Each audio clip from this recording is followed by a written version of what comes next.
आज हम लोग देखेंगे कार्य पुस्तिका। ये पर्यावरण कक्षा 4 के पुस्तक है। तो इसमें आज हम लोग देखेंगे हमारा भोजन। तो इसमें पहला दिया गया है कि आपके घर में खाने में क्या क्या बनता है। तो इसका उत्तर है कि दाल, चावल, रोटी, सब्जी, खीर, पूड़ी, हलवा, इडली, डोसा, सांभर आदि खाने में बनता है। फिर प्रश्न संख्या 2 है कि खाना खाने से हमें निम्न में से कौन कौन सा लाभ होता है, उनके सामने सही का निशान लगाइए। तो नंबर 1 दिया गया है कि शरीर को शक्ति मिलती है, तो ये सही है, तो इसमें हम सही का निशान लगा दें। ये हमने सही का निशान लगा दिया। फिर दूसरा है कि शरीर में बेचैनी होती है, तो ये गलत है। फिर इसके बाद है हमें केवल सही में सही का निशान लगाना है। फिर तीसरा है कि शरीर स्वस्थ रहता है, ये भी हमारा पॉइंट सही है कथन। और चौथा है कि शरीर कमज़ोर हो जाता है, ये गलत है। पांचवा है शरीर रोग से मुक्त रहता है, सही है। और छठा है शरीर को ऊर्जा नहीं मिलती, तो ये भी गलत है। इसके बाद है सातवां, शरीर तरोताज़ा महसूस करता है, ये सही है, खाने के बाद ताजगी आ जाती है। और इसके बाद है कि शरीर में वृद्धि होती है, ये भी हमारा सही है। इसके बाद अगला प्रश्न है कि भोज्य पदार्थ किसे कहते हैं। तो जिन भोज्य पदार्थों को हम सभी भोजन के रूप में खाते हैं, उसी भोज्य पदार्थ कहते हैं। इसके बाद है प्रश्न संख्या 4 दिया गया है कि नंबर 1, निम्न में से कौन सा पोषक तत्व का कार्य है। तो नंबर 1 दिया गया है कि शरीर को ऊर्जा प्रदान करना, और नंबर 2 है शरीर को तंदुरुस्त बनाए रखना, नंबर 3 है शरीर की वृद्धि एवं विकास में मदद करना। तो इसमें सभी कथन हमारे सही हैं, तो इसका मतलब इसका उत्तर जो हो जाएगा आ, यानी सभी 1, 2, 3 जितने भी वाक्य दिए गए हैं सब सही हैं। इसके बाद अगला पार्ट इसी में दिया गया है, हमारा भोजन में ही। आपके द्वारा खाए जाने वाले भोजन का नाम और वह कहाँ से प्राप्त होता है लिखिए। तो ये हमें लिखना है। तो इसमें पहले कॉलम में दिया गया है खाए जाने वाले भोजन का नाम हमें लिखना है। इसमें यह खाना किस चीज़ से बनता है, ये हमको लिखना है। और फिर निम्नलिखित में से किस खाद्य पदार्थ से प्राप्त होता है। तो हम देखते हैं कि रोटी चावल ये पौधे से मिलता है, और ये क्या है, अनाज है। और इसके बाद ये हमारा जो है किससे प्राप्त होता है, तो जानवरों से खाद्य पदार्थ हमें जानवरों से तो ये प्राप्त नहीं होता है, पौधों से प्राप्त होता है, तो हम यहाँ पे अनाज में निशान लगा देंगे। इसके बाद आता है दालें, दालें भी पौधों से प्राप्त होते हैं, तो ये हम दलहन में लगा दिया निशान हमने। इसके बाद है फल सब्जी, और ये भी पौधे से मिलता है, और ये क्या है, फल और सब्जी में है। अब इसके बाद आता है दूध घी मक्खन, ये जानवरों से प्राप्त होता है, जैसे गाय भैंस। और तो ये हमारा हो जाएगा जानवरों से खाद्य पदार्थ, यानी दूध घी मक्खन अंडा, ये सब किससे प्राप्त होता है, जानवरों से। तो इसमें हम जानवरों वाले कॉलम में टिक कर देंगे सही का। इसके बाद आता है मीट, ये भी जानवरों से मिलता है, और यहाँ पे हम इसमें जानवरों से खाद्य पदार्थ में टिक कर देंगे। आगे आता है, आगे दिया गया है अंडा, ये भी जानवरों से मिलता है, तो इसमें हम जानवर वाले कॉलम में टिक कर देंगे।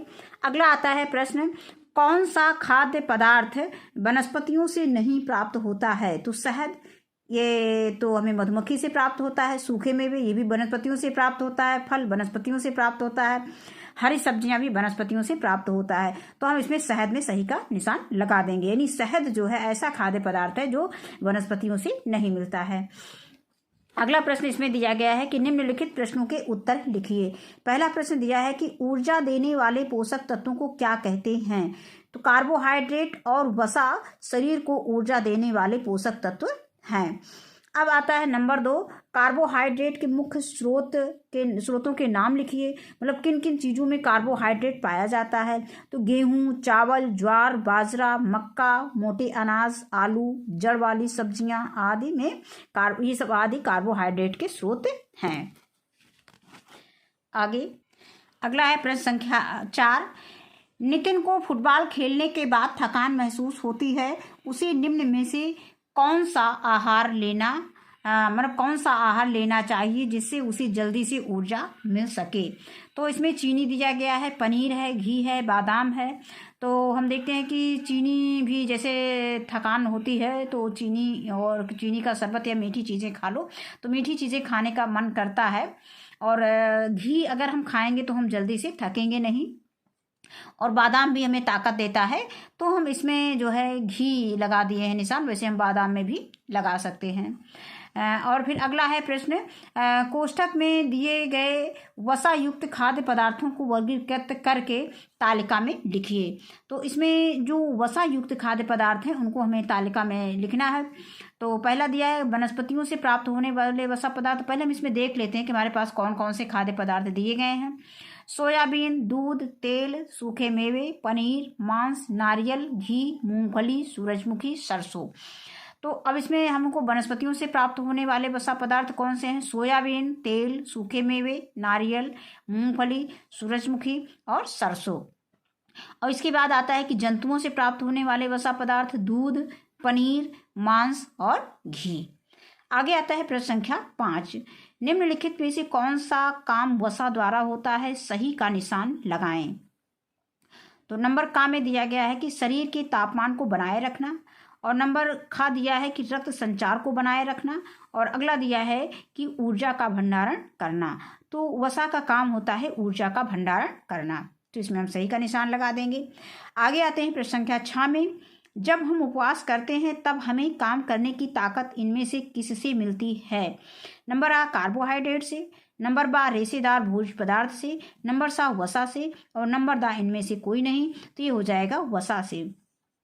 अगला आता है प्रश्न संख्या 7, यदि हम निम्न में से प्रत्येक वस्तु को 100 ग्राम वजन के साथ जांचते हैं तो निम्न में से किसमें सबसे कम वसा होगी? घी, आम, बादाम, आलू के चिप्स। तो हम देखेंगे कि घी में भी वसा ज़्यादा होती है, बादाम में भी होती है, और आलू के चिप्स में भी वसा होती है क्योंकि इसको तेल या घी में फ्राई किया जाता है। लेकिन आम में वसा की मात्रा सबसे कम होगी। अगर हम 100 ग्राम का वजन करके वसा की मात्रा को तौलेंगे तो आम में जो है सबसे कम वसा होगी। इसके बाद अगला प्रश्न दिया गया है, प्रश्न संख्या 8 दिया गया है कि ठंडे प्रदेशों में रहने वाले लोगों के भोजन में वसा की मात्रा अधिक होती है, इसी कारण सहित लिखिए। तो इसका उत्तर है कि ठंडे प्रदेशों में रहने वाले लोगों के भोजन में वसा की मात्रा अधिक इसलिए होती है क्योंकि उन्हें अधिक गर्मी की आवश्यकता होती है। अधिक गर्मी के लिए अधिक कैलोरी की आवश्यकता होती है।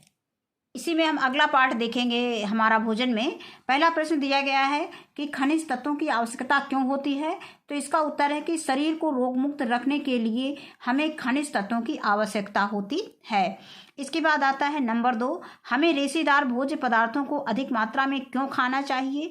तो इसका उत्तर है कि क्योंकि रेशेदार भोज्य पदार्थ जैसे गेहूं की आटे की रोटी, दलिया, मक्का, अंकुरित अनाज, फलों और सब्जियों आदि का अधिक सेवन स्वास्थ्य के लिए लाभदायक है। अब आगे आता है कि रेशेदार भोज्य पदार्थ के मुख्य स्रोत कौन कौन से हैं?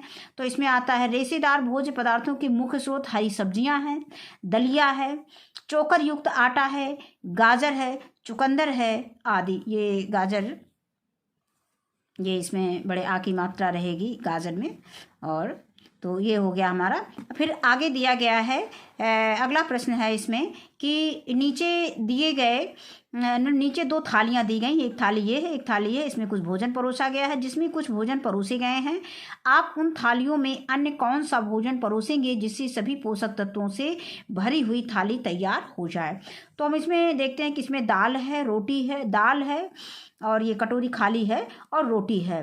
तो यहाँ पे केवल दाल और रोटी दिया गया है जिसको कि हमें मतलब संतुलित भोजन बनाने के लिए, यानी पोषक तत्वों से युक्त थाली बनाने के लिए हमें इसमें क्या क्या रखना चाहिए? एक तो विटामिन से युक्त चीज़ें इसमें हमें रखना चाहिए, और भोजन में, और हाँ, विटामिन युक्त भोजन और सलाद जैसे मूली, गाजर आदि का मतलब इसमें रखना चाहिए। मतलब मूली, गाजर कोई भी सलाद में हम ले सकते हैं, चुकंदर वगैरह ले सकते हैं। और इसके बाद हम दूसरी थाली में देखते हैं तो दूसरी थाली में हमारे पास अचार दिया गया है और यहाँ पे चावल दिया गया है लेकिन दाल नहीं दी गई है। तो हम इसमें प्रोटीन युक्त चीज़ें रखेंगे और प्रोटीन युक्त भोजन रखेंगे, सलाद रखेंगे आदि। और अब यहाँ पे हमने दे दिया क्योंकि संतुलित भोजन शरीर मतलब क्योंकि संतुलित भोजन शरीर स्वस्थ रखने में सहायक होता है, इसीलिए हमें संतुलित भोजन करना चाहिए। फिर आगे है प्रश्न हमारा भोजन, इसी का अगला पार्ट दिया गया है। प्रश्न संख्या 1 है कि निम्न में से कौन से कथन संतुलित आहार के लिए उचित हैं, उस पर सही का निशान लगाइए। तो नंबर आ है वह भोजन जिसे पेट भर खाया जा सकता है, ये सही है। अब नंबर बा है वे खाद्य पदार्थ जो पोषक तत्वों यानी उम्र और मौसम के अनुसार सुपाच्य हैं, ये भी सही है। और नंबर सा है ऐसे खाद्य पदार्थ जिन्हें हम पसंद करते हैं और जिनमें सभी सब्जियां, फलियां, अनाज और फल शामिल है। अगला है वह भोजन जो हमारे घर में बनता है प्रश्न संख्या 2, यदि हमारे शरीर को पर्याप्त मात्रा में पोषक तत्व नहीं मिलते हैं तो क्या हो सकता है। तो इसका उत्तर है तो हमारे शरीर में जिस पोषक तत्व की कमी होगी उससे संबंधित बीमारी हो सकती है या हो जाएगी। अब अगला प्रश्न दिया गया है कि संतुलित आहार स्वस्थ और सक्रिय रहने के लिए सभी जरूरी पोषक तत्व प्रदान करता है। संतुलित आहार खाली स्थान है के लिए जरूरी है। तो इसके लिए हमारे पास ऑप्शन दिए गए हैं, इनमें से जो सही है उसको हमें इन खाली स्थान में भरने हैं। तो देखते हैं कौन कौन से दिए गए हैं। पहला आ दिया गया है कि केवल मनुष्यों के लिए, बा दिया गया है केवल शाकाहारी मनुष्यों के लिए, सा दिया गया है केवल मनुष्यों और पालतू जानवरों के लिए, और दा दिया गया है सभी जीवों के लिए। तो यहाँ पे हो जाएगा कि सभी जीवों के लिए, ये दा ऑप्शन सही है। तो इसको हम यहाँ पे इसको फिल कर देंगे, यानी इसको हम लिख देंगे। आगे अगला इसी में अगला पार्ट दिया गया है हमारा भोजन। इसमें पहला प्रश्न दिया गया है कि खाना पकाने में उपयोग किए जाने वाले विभिन्न मसालों और उनके उपयोग को नीचे दी गई तालिका में लिखिए। पहले दिया गया है कि भोजन में डाले जाने वाले मसालों के नाम, फिर रंग है, फिर मसालों का उपयोग है। हल्दी इसमें एक उदाहरण के लिए दे दिया गया है। हल्दी इसका रंग होता है पीला, ये मसालों का उपयोग होता है सब्जी में, घाव पर लगाने में और जुकाम में। इसके बाद आता है धनिया। धनिया हरा होता है, इसमें हरी धनिया को भी लिख सकते हो, जो भूरे रंग के दाना होते हैं उसको भी हम शामिल कर सकते हैं, भूरे रंग का। और इसका उपयोग होता है सब्जी में, चटनी में। और अगला आता है अचार में भी धनिया का प्रयोग होता है, जो सूखी धनिया होती है जो बीज वाली, और पत्तियां जो है चटनी में और सब्जी में प्रयोग की जाती हैं। तो धनिया के बहुत सारे उपयोग हैं, इनके पत्ती का और बीज का दोनों का उपयोग किया जाता है। इसके बाद आता है मिर्च। तो मिर्च में इसमें लाल मिर्च भी होती है, हरी मिर्च भी होती है, दोनों का प्रयोग हम सब्जियों में करते हैं, अचार में करते हैं। और इसके बाद आता है जीरा। जीरा काला भूरा, ये काला भूरा होता है और सब्जी में, औषधि में आदि में इसका प्रयोग किया जाता है। इसके बाद आती है काली मिर्च। काली मिर्च का कलर काला होता है, ये सब्जी में प्रयोग की जाती है और औषधि के रूप में भी इसका उपयोग किया जाता है।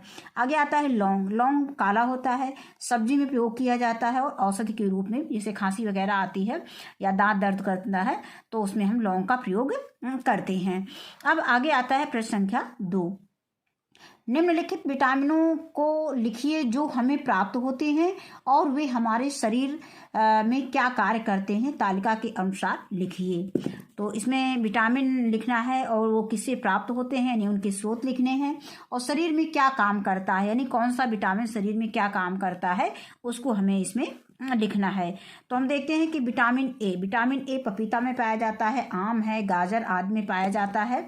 अधिकतर ये विटामिन ए पीले फलों में पाया जाता है, जिसका गूदा जो है पीला होता है। आँखों को स्वस्थ रखने के लिए और जीवाणुओं से रक्षा करने के लिए विटामिन ए की जरूरत होती है। आगे आता है विटामिन बी। तो ये दूध, इसका जो स्रोत होता है ये दूध है, दही, अंडा, सफ़ेद चीज़ में इसका प्रयोग किया जाता है, ये शक्ति प्रदान करता है। फिर आता है विटामिन सी। ये बेर, अमरूद, खट्टे रसदार फलों में, और इसका उपयोग होता है, मतलब ये शरीर में क्या काम करता है, प्रतिरक्षा को बढ़ावा देता है, WBC का निर्माण करने में प्रयोग किया जाता है। इसके बाद आता है विटामिन डी। ये धूप का सेवन, इसमें जो कि किससे प्राप्त होता है, धूप से प्राप्त होता है, यानी सूरज की रोशनी में बैठने से विटामिन डी मिलता है। पनीर, मछली, अंडे की जर्दी आदि में पाया जाता है, और ये शरीर में जो है हड्डियों को स्वस्थ रखने में सहायक होता है। अगला है ई। ये कद्दू, गाजर, मछली, शकरकंद आदि में पाया जाता है, ये मांसपेशियों को मजबूत रखने में सहायक होता है। अगला प्रश्न है हमारा भोजन उसी का अगला पार्ट है। तो इसमें पहला प्रश्न है कि बूझू तो जाने। इसमें पहेली दी गई है जिसमें कुछ मसालों के नाम हमें बूझने हैं। तो पहली है कि काले काले मोती जैसी छोटी सी पर गोल हूँ, बारीक पिसी या दरदरी मैं तीखे स्वाद वाली हूँ, मीठे और नमकीन में दोनों में ही डाली जाती हूँ, सोचो सोचो मैं कौन हूँ, बोलो बोलो मैं कौन हूँ। तो ये है काली मिर्च, जैसा कि चित्र में दिखाया गया है। काली मिर्च है, एक समूचा दिया गया है और पिसा काली मिर्च दिखाया गया है।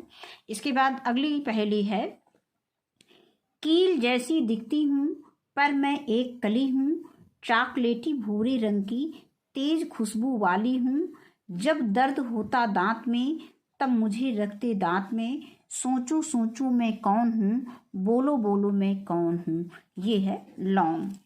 इसके बाद अगला प्रश्न है, किन्हीं दो मसालों के लिए पहेली बनाइए और उन मसालों के चित्र बनाकर उनमें उनका नाम लिखना है। तो इसमें हमने दो पहेली लिखी है, दो पहेली के लिए स्थान दिया गया है। पहली है, हरी डंडी लाल कमान, तौबा तौबा करे इंसान, बूझो मैं कौन हूँ, बोलो बोलो मैं कौन हूँ। ये है लाल मिर्च। एक और पहेली इसने दिया है, कूटी जाती पीसी जाती पीली पीली दिखती हूँ, खाने में प्रयोग सब करती मैं मसालों की रानी हूँ। तो ये हमारी हल्दी है जिसमें दिया गया है। इसके अलावा भी हम मसाला की पहेली और भी अगर जानते हैं तो उसको हम इसमें लिख सकते हैं। आगे दिया गया है हमारा भोजन। अब इसमें निम्नलिखित आदतों में से जो आपको स्वस्थ रखने में मदद करती है उसके सामने सही का निशान लगाइए और सभी कारणों पर कक्षा में चर्चा कीजिए। नंबर 1 दिया गया है, ताज़ा पका हुआ भोजन खाना चाहिए, ये सही है। दूसरा है, फलों को धोकर खाना चाहिए, ये सही है, इसमें सही का निशान लगा देंगे। तीसरा है, तंबाकू और गुटखा नहीं खाना चाहिए, ये भी सही है। अगला है नंबर 4, भोजन को ढक कर रखना चाहिए, सही है, भोजन को ढक कर रखना चाहिए। नंबर 5, रसोई के बर्तनों को धोकर रखना चाहिए, सही है। नंबर 6 में दिया है, बिना हाथ पैर धोए भोजन करना चाहिए, ये गलत है, हाथ पैर धोकर भोजन करना चाहिए। आगे है, गाड़ी या दुकान पर चीज़ें खाना चाहिए, ये गलत है। अगला है, पर्याप्त आराम करना चाहिए, सही है। अधिक तैलीय भोजन करना चाहिए, गलत है। समय पर सोना और समय पर उठना चाहिए, सही है। नंबर 11 है, सुबह उठकर ब्रश करना चाहिए, ये सही है। अगला प्रश्न है, हमें सब्जियों को काटने से पहले क्यों धोना चाहिए? तो इसका उत्तर है कि क्योंकि सब्जियों को काट कर धोने से उसके पोषक तत्व पानी में घुलकर निकल जाते हैं, जिससे सब्जियों की पौष्टिकता कम हो जाती है, इसलिए सब्जियों को काटने से पहले धोना चाहिए। आगे है अगला प्रश्न संख्या 3 है, रोग मुक्त रहने के लिए मानसिक स्वास्थ्य भी जरूरी है, कारण सहित लिखिए। तो इसका उत्तर है क्योंकि स्वस्थ शरीर में स्वस्थ मस्तिष्क का निर्माण होता है। यदि हम स्वस्थ रहेंगे तभी हम किसी काम को अच्छे ढंग से कर पाएंगे। अगला इसमें प्रश्न दिया गया है, प्रश्न संख्या 4, नीचे दिए गए बच्चों को अपने सामान्य खान पान के अलावा कार्बोहाइड्रेट, प्रोटीन, विटामिन में से कौन से पोषक तत्व लेने चाहिए? ये बच्चों का बताया गया है कि बच्चे कैसे हैं। पहले में दिखाया कि बच्चा बढ़ रहा है, यानी वो अब बढ़ रही है। तो बढ़ते हुए बच्चों को क्या देना चाहिए? तो बढ़ते हुए बच्चों को प्रोटीन युक्त भोज्य पदार्थ जो शरीर की वृद्धि में सहायक होते हैं। इसके बाद दूसरे चित्र में दिखाया गया है कि वह रोज बहुत दौड़ता है, यानी ये बालक दिखाया गया है जो रोज बहुत दौड़ता है। तो इसके लिए किस प्रकार का भोजन चाहिए? तो ऊर्जा देने वाले भोज्य पदार्थ जैसे वसा और कार्बोहाइड्रेट युक्त भोजन करना चाहिए। इसके बाद तीसरे चित्र में दिखाया गया है कि वह पिछले हफ्ते से बीमार है। तो इसका उत्तर है कि इस बच्चे को जो है विटामिन युक्त भोजन करने चाहिए जो हमारे शरीर को रोगों से रक्षा करती है। बस आज की वीडियो में बस इतना ही। वीडियो देखने के लिए बहुत बहुत धन्यवाद।